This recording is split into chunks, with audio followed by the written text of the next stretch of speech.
नमस्कार विद्यार्थी मित्रांनो. यापूर्वीच्या तासाला आपण आपल्या कृतीपत्रिकेतील विभाग क्रमांक 4, 5 आणि 6 यातील व्याकरणावर आधारित लेखन विभागावर आधारित भाग आपण पाहिलेला होता. आज आपण आपल्या पाठ्यपुस्तकामधील गद्य उतारा क्रमांक 12 आदि शंकराचार्य या पाठाविषयीची माहिती आपण आज पाहणार आहोत. या पाठाची माहिती पाहण्यापूर्वी आपल्या पाठ्यपुस्तकामधील सन 2020-21 या वर्षासाठी असणारे काही गद्यपाठ आणि पद्यपाठ हे वगळण्यात आलेले आहेत. हे वगळलेले जे गद्यपाठ आहेत, हे गद्यपाठ आणि पद्यपाठ यांचा आपल्याला या वर्षी निर्णयानुसार आपण ते अभ्यासणार नाही, परंतु व्याकरणाच्या दृष्टिकोनातून आपण त्यातील काही भाग आपण निश्चित पाहणार आहोत. ही पाहत असताना आपण आपल्या प्रश्नपत्रिकेमधील धेनोः व्याघ्रः पलायते नदी सुक्तम जटायु शौर्यम म्हणजे पाठ क्रमांक 9, 10 आणि 11 हे जे 3 पाठ आहेत, त्यामध्ये एक गद्यपाठ, एक संवाद पाठ आणि एक पद्यपाठ, हे 3 पाठ या वर्षीच्या अभ्यासक्रमातून आपल्याला वगळलेले आहेत. तरी सुद्धा आपल्याला प्रथम सत्रासाठी कदाचित 12वा जो पाठ आहे आदि शंकराचार्य हा जो गद्यपाठ आहे, या गद्यपाठाविषयी सुद्धा आपल्याला काही प्रश्न विचारले जाऊ शकतात.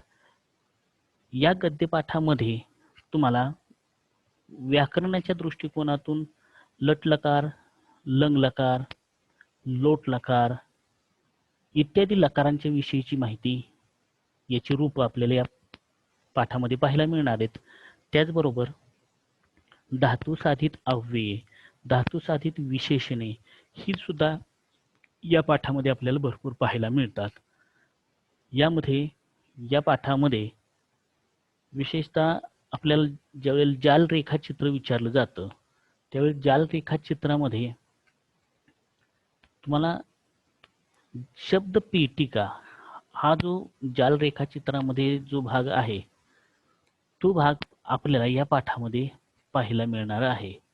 आता हे जाल रेखाचित्र जे आहे, या जाल रेखाचित्रांमध्ये स्थानाधारेनं शब्द पेटिकाम पूरयत अशा प्रकारचा जो भाग आहे, तो फार कमी पाठांमध्ये आपल्याला पाहायला मिळतो. आणि म्हणून आपल्याला जाल रेखाचित्र यामध्ये सुद्धा अशा प्रकारचं एक उदाहरण आपल्याला पाहायला मिळेल. आणि त्याचबरोबर प्रवाही जालचित्र याच्याविषयी सुद्धा आपल्याला एक नवीन माहिती आपल्याला यात घ्यायला मिळणार आहे. हा जो पाठ आहे, हा पाठ अभ्यासण्यापूर्वी आदि शंकराचार्य यांचं साहित्य, त्याचबरोबर त्यांचे विचार याविषयीची आपण आता माहिती घेणार आहोत. बघा, आदि शंकराचार्य. द्वादशः पाठः आदिशंकराचार्यः. आदिशंकराचार्य भारतदेशे दीर्घा आचार्य परंपरा वर्तते. तस्याम् अद्वैत सिद्धान्तस्य भाष्य. बघा, आदि शंकराचार्य या पाठाची सुरुवात होण्यापूर्वीच आपल्याला या पाठाविषयीची जी प्रस्तावना आहे, ती प्रस्तावना आपल्याला प्रारंभी दिलेली आहे. ती प्रस्तावना या पद्धतीने आहे. बघा, भारत देशे दीर्घा आचार्य परंपरा वर्तते. भारत देशामध्ये अनेक आचार्य होऊन गेले की त्यांनी भारतीय संस्कृती, भारतीय प्राचीन वाङ्मय याविषयीचं फार मोठं वाङ्मय आपल्याला भारत देशाला या आचार्यांनी दिलेलं आहे. तस्याम अद्वैत सिद्धान्तस्य भाष्यकारः जगद्गुरुः आदि शंकराचार्य प्रसिद्धः. यामध्ये एक शब्द तुम्हाला पाहायला मिळेल, तो म्हणजे अद्वैत सिद्धांत. अद्वैत, द्वैत म्हणजे दोन आणि अद्वैत म्हणजे दोन वेगळे नसून एकच. त्यामध्ये आत्मा आणि परमात्मा म्हणजेच ईश्वर आणि आपण व्यक्ती यामध्ये कोणताही भेद नाही. आत्मा आणि व्यक्ती किंवा शरीर यामध्ये कोणताही भेद नाही, हे जे वाङ्मयामध्ये सांगितलं जातं ते वाङ्मय म्हणजे अद्वैत सिद्धांत. आणि याचे भाष्यकार, या सिद्धांताचे जे भाष्यकार आहेत ते म्हणजे जगद्गुरु आदि शंकराचार्य. तस्याम् अद्वैत सिद्धान्तस्य भाष्यकारः जगद्गुरुः आदिशंकराचार्यः प्रसिद्धः. महान् तत्त्वज्ञः अयं जनप्रबोधनार्थं भारतभ्रमणं कृत्वा भारतस्य चतस्रुषु दिक्षु पीठानि अस्थापयत्. तेन रचितानि गेयानि अर्थपूर्णानि स्तोत्राणि अद्यापि जनानां मुखेषु विराजन्ते. तस्य जीवनचरित्रात् महत्त्वपूर्णौ द्वौ प्रसंगौ अत्र तथा अस्मिन् पाठे उद्धृताः.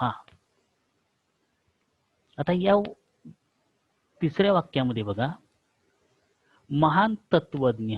तत्वज्ञ, तत्वज्ञ या शब्दाचा अर्थ तत्व.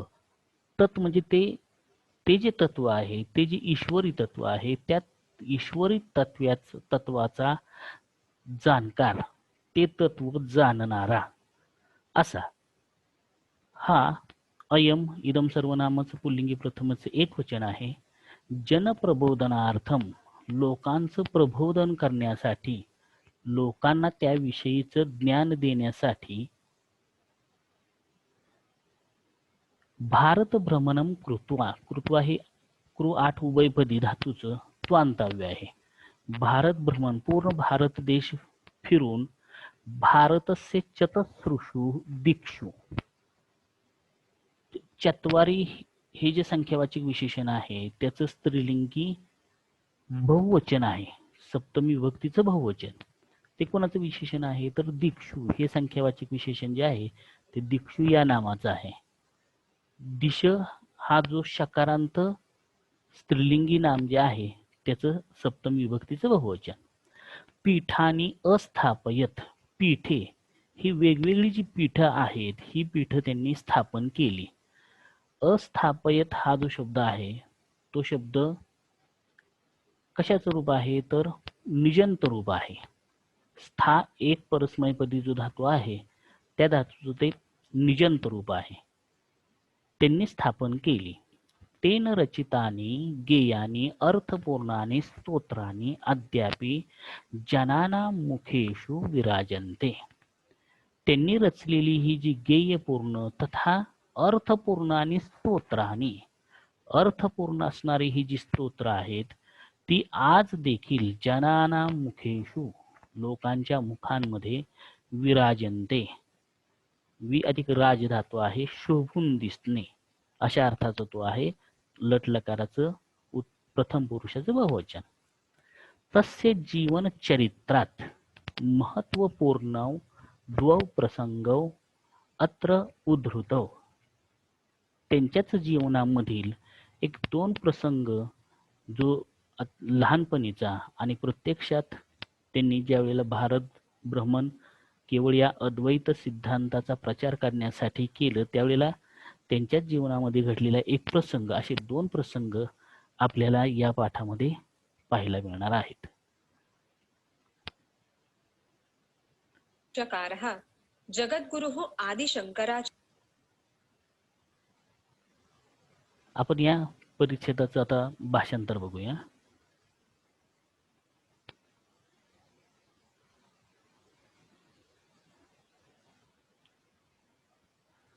शंकराचार्य हे 8व्या शतकातील अद्वैत वेदांताचे उद्गती म्हणजे उद्गाता, ज्याची निर्मिती करणारे व भारतीय तत्वज्ञ मानले जातात. बघा, शंकराचार्य हे 8व्या शतकातील अद्वैत वेदांत उद्गती व भारतीय तत्वज्ञ मानले जातात. शंकराचार्यांनी द्वारका, जगन्नाथपुरी, शृंगेरी व ज्योतिर्मठ येथे ही 4 पीठे स्थापून त्यांच्या 4 मुख्य शिष्यांना पीठासीन म्हणजेच त्या ठिकाणचे आचार्य नेमून आचार्य परंपरा घालून दिली. बघा, मग अशा संस्कृत उतार्यामध्ये चारही दिशांना जी पीठं स्थापन केली, ती चारही दिशांची जी पीठं आहेत त्यांची नावं म्हणजे द्वारकापीठ, जगन्नाथपुरी पीठ, शृंगेरी आणि ज्योतिर्मठ. ही 4 पीठं त्यांनी स्थापन केली आणि त्या पीठांवर आपल्याच शिष्यांना तिथं आचार्यपदी नेमून आचार्य परंपरा त्यांनी तिथं घालून दिली व लोकांना मार्गदर्शन करणे सुरू केले. त्यांनी प्रस्थानत्रयींवर, आता ही प्रस्थानत्रयी कोणत्या, तर 4 वेद, त्यानंतर उपनिषद, ही जी आहे ती वेदांत वाङ्मयामध्ये जी येतात, ही वेदांत वाङ्मयामध्ये असणारी उपनिषद, भगवद्गीता यावर भाष्य करणारे विपुल भाष्य त्यांनी केलेलं आहे. म्हणजे गीतेवरचं शंकराचार्यांचं जे भाष्य आहे ते विश्वामध्ये प्रसिद्ध आहे. तसेच त्यांनी आज प्रचलित असणाऱ्या अनेक काव्यात्मक स्तोत्रांची रचनाही त्यांनी केलेली आपल्याला पाहायला मिळते. आदिशंकराचार्य या पाठामध्ये त्यांच्या जीवनातील 2 प्रसंग या ठिकाणी उद्धृत केलेले आहेत. त्यातील पहिला प्रसंग म्हणजे एका अटळ परिस्थितीत सापडलेले असताना, एका अनावस्था प्रसंगामध्ये सापडलेले असताना लहानपणापासूनच ज्यांची संन्यासी बनण्याची जी इच्छा होती, ती इच्छा शंकराचार्यांनी त्या प्रसंगामध्ये अनुमती मागितली आणि त्याचं वर्णन जे आहे ते पहिल्या प्रसंगामध्ये आहे. आणि दुसरा प्रसंग म्हणजे शंकराचार्यांच्या शिकवणीचा उलगडा होण्यासारखा एक प्रसंग, की अत्यंत सर्वसामान्य दिसणारा अजागर वेश परिधान करणाऱ्या व्यक्तीनं सुद्धा त्या शंकराचार्यांना कशा प्रकारे ज्ञान दिलं, ही शिकवण आपल्याला दुसऱ्या प्रसंगातून पाहायला मिळते.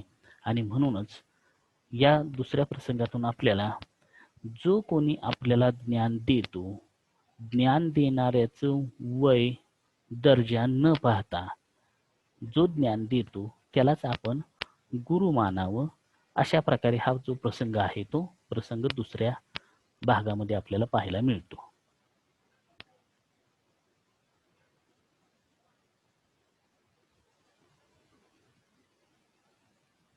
त्यातील आता पहिला प्रसंग आपण पाहूया. पहिला जो प्रसंग आहे तो म्हणजे या शंकराचार्यांनी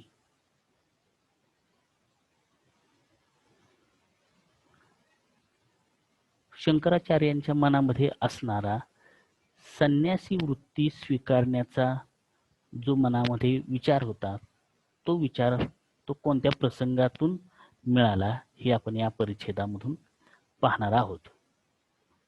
पुन्हा एकदा बघा.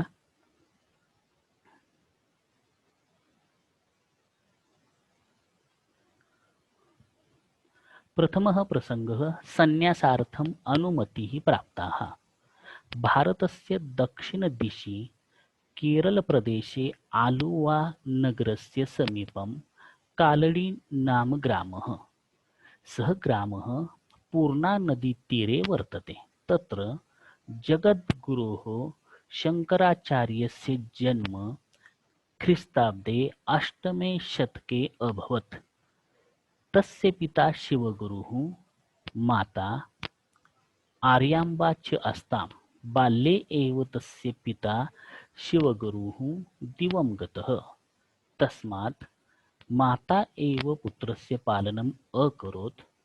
5मे वयसि उपनीतः सः पठनार्थं गुरुम् उपागच्छत्. आता या प्रसंगावरून आपल्याला लक्षात येईल की यामध्ये भारताच्या दक्षिण दिशेला केरळ प्रदेशामध्ये आलुवा नावाचं जे नगर आहे त्या नगराच्या शेजारीच समीपम कालडी नाम ग्रामः, म्हणजेच भारताचं हे जे दक्षिण टोक आहे त्यामध्ये केरळ या राज्यामध्ये आलुवा हे जे शहर आहे त्याच्या शहराशेजारीच कालडी नावाचं एक गाव आहे. ते जे गाव आहे ते गाव पूर्णा नदी तीरे वर्तते. ही जी पूर्णा नदी आहे त्या पूर्णा नदीच्या काठावर वसलेलं आहे. तत्र जगद्गुरुः शंकराचार्यस्य जन्म ख्रिस्ताब्दे अष्टमे शतके अभवत. आणि त्याच ठिकाणी कालडी या गावामध्ये, कालडी हे जे गाव आहे ते आलुवा या आलुवा हे जे शहर केरळ राज्यामध्ये आहे, त्या राज्यामध्ये जी पूर्णा नदी आहे त्या पूर्णा नदीच्या काठावरच या जगद्गुरु शंकराचार्यांचा जन्म इसवी सन 8व्या शतकामध्ये झाला. परंतु दुर्दैवाने तस्य पिता जगद्गुरुः शिवगुरुः माता आर्यांबा च अस्ताम्. आई किंतु बाल्ये एव तस्य पिता शिवगुरुः दिवंगतः. परंतु अगदी त्यांच्या लहानपणीच त्यांचे वडील शिवगुरु दिवंगतः. दिव या शब्दाचा अर्थ आहे, मूळ शब्द आहे द्यू, त्याचा अर्थ आहे स्वर्ग, स्वर्गवासी झालेले होते. आणि त्यामुळंच मातैव संधी कसा आहे बघा, माता अधिक एव, तेव्हा आईच पुत्रस्य पालनम अकरोत. पंचमे वयसी उपनीतः. वयाच्या 5व्या वर्षी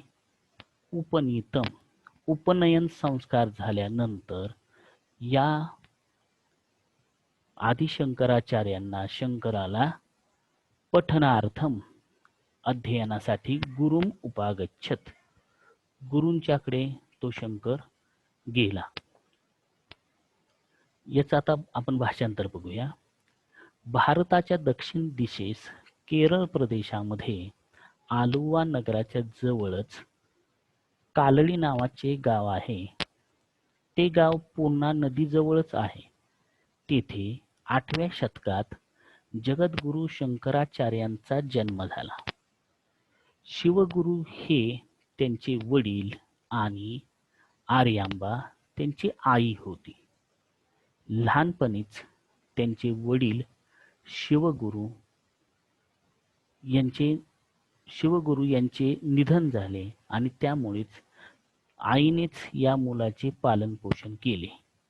आणि जेव्हा या शंकराचार्यांचं वय 5 वर्ष झाले, जेव्हा ते 5 वर्षाचे झाले तेव्हा मुंज झाल्यावर, उपनयन संस्कार किंवा मुंज झाल्यावर त्यांना शिकण्यासाठी गुरूंच्या जवळ पाठवले. आपण या परिच्छेदामध्ये असणारी जी रूपं आहेत ती रूपं आता पाहूया. भारतस्य, भारत या शब्दाचं षष्ठी विभक्तीचं एकवचन. दक्षिण दिशी, केरळ प्रदेशे हे दोन्ही शब्द जे आहेत ते सप्तमी विभक्तीमध्ये आहेत.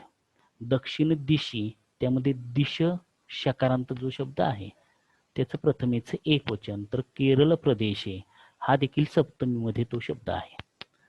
आलुवा नगरस्य समीपम कालडी नाम ग्रामः. कालडी नावाचे ग्राम होते. त्यानंतर वर्तते हे लटलकाराचं रूप आहे. त्याचबरोबर अभवत मध्ये भू भव एक परस्मैपदी हा जो धातू आहे त्याचं लंग लकाराचं प्रथम पुरुषाचं एकवचन आहे. तस्य पिता हा जो शब्द आहे तो पितृ हा ऋकारांत पुल्लिंगी नाम जे आहे त्याचं प्रथमा विभक्तीचं एकवचन आहे.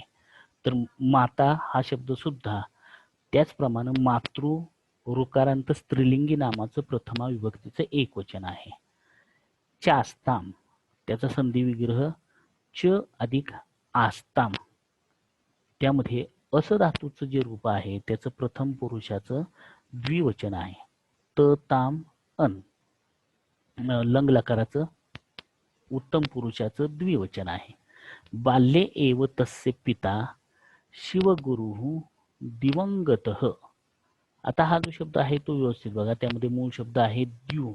द्यू या शब्दाचा अर्थ स्वर्गलोक आणि त्याचं दिवंगतः, दिवम हा जो शब्द आहे तो द्वितीय विभक्ती मध्ये आहे, कारण की गत्यर्थक धातूला द्वितीय विभक्तीची अपेक्षा, म्हणून ते द्वितीय विभक्तीचं एकवचन आहे. दिवंगत स्वर्गाला गेले असा त्याचा अर्थ होतो. तस्मात तेव्हा, मातैव संधी कसा आहे त्याचा, माता अधिक एव, आ या स्वरापुढं ए स्वर आल्यामुळे त्याचा ऐ झाला, म्हणून तिथं 2 मात्रे दिलेत. पुत्रस्य पालनम अकरोत, अकरोत हे देखील क्रू 8 उभयपदी जो धातू आहे त्या 8 उभयपदी धातूचं प्रथम पुरुषाचं एकवचन आहे. त्यानंतर पंचमे वयसी, पंचमे वयसी, पंचम हे संख्यावाचक विशेषण चालवलं तर त्याचं सप्तमी विभक्तीचं एकवचन आहे. हे जे विशेषण आहे ते विशेषण वयसी, वयसी हा जो शब्द आहे तो वयस या सकारांत नामाचं सप्तमी विभक्तीचं एकवचन आहे. आणि म्हणून यामध्ये ही विशेष्य आणि विशेषणाची जोडी आहे. वयसी, वयस सकारांत शब्द चालवला तर तो सप्तमीचे एकवचन पयस प्रमाण, आणि त्याचं पंचमी हे विशेषण आहे. आणि म्हणून यदलिंगम यदवचनम याची विभक्ती विशेषस्य, तदलिंगम तदवचनम साची विभक्ती विशेषणस्य या नियमानुसार वयसी हा शब्द विशेष्य आहे, आणि म्हणून पंचमी, पंचमे हे संख्यावाचक विशेषण जे आहे ते संख्यावाचक विशेषण सुद्धा आपण सप्तमी विभक्तीमध्ये वापरलेलं आहे. उपनीतः, उपनीतः याला आपण नेहमी मुंज अशा अर्थाने तो शब्द वापरतो, आणि त्याला काही हा जो विधी आहे तो उपनयन संस्कार की, आणि त्यानंतर त्या मुलाला अध्ययनासाठी गुरुगृही पाठवलं जातं. त्या काळी ज्ञान प्राप्त करण्याची जी परंपरा होती ती या पद्धतीनं की ज्या वेळेला त्या विद्यार्थ्याला ज्ञान संपादन करायचं असेल त्यावेळेला ज्ञान संपादनार्थ त्या विद्यार्थ्यानं, त्या शिष्यानं गुरूंच्या घरी जाऊन राहायचं, आणि गुरूंच्या घरी जाऊन राहून तिथं आपली उपजीविका करत असताना तिथं आपल्या सवंगड्यांच्या बरोबरच गुरूंच्या आदेशानं आश्रमामध्येच काम करून वेद इत्यादी अध्ययन करून ज्ञानलालसा पूर्ण करायची असते. आणि नंतरच त्यानं इतर जे आश्रम आहेत, त्यानंतर गृहस्थ आश्रम असेल, संन्यासाश्रम असेल वगैरे, तर ते आश्रमामध्ये त्यानं प्रवेश करायचा आहे. तर अशा प्रकारे आपण आज आदिशंकराचार्य यांच्या जीवनाविषयी, त्यांनी स्थापन केलेली पीठ, त्याचबरोबर ते कोणत्या पंथाचे, कोणत्या धर्माचे प्रचारक होते याविषयीची माहिती आज आपण पाहिलेली आहे. यानंतर आपण पुढच्या तासाच्या वेळेला या शंकराचार्यांच्या जीवनातील जो पहिला प्रसंग आहे त्या पहिल्या प्रसंगाच्या विषयीची आपण माहिती आपण पुढील तासाला घेणार आहोत. धन्यवाद.